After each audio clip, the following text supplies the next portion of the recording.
मुंबईतली परिस्थिती बघा, रात्रीपासून पावसाची बॅटिंग सुरू आहे, त्यामुळे स्वाभाविक आहे सखल भागांमध्ये पाणी साचलेलं आहे। मुंबईसह उपनगरांमध्ये जोरदार पाऊस सुरू आहे।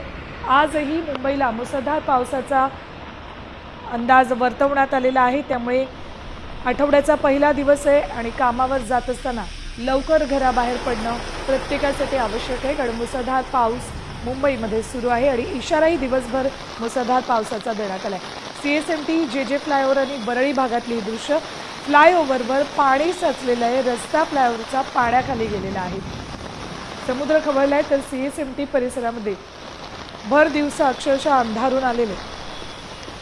जाऊयात आमचे प्रतिनिधी गणेश कवडे यांच्याकडे। गणेश, रात्रभराचा पाऊस मुंबईवर परिणाम करून गेलाय।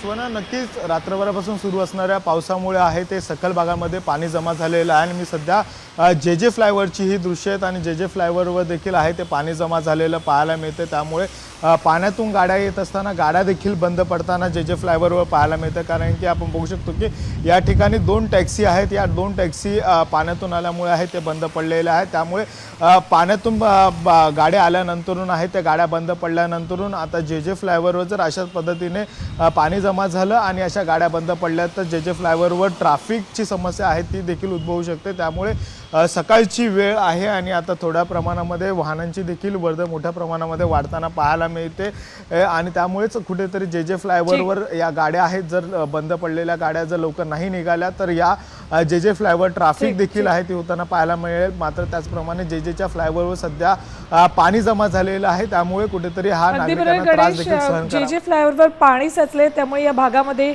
वाहतूक कोंडी वाढणार हे स्वाभाविक आहे। धन्यवाद संपूर्ण माहितीसाठी। जे फ्लायओव्हरवर मोठ्या प्रमाणात पाणी साचलेले, त्यामुळे गाड्याही बंद पडतात आणि वाहतूक कोंडी होते।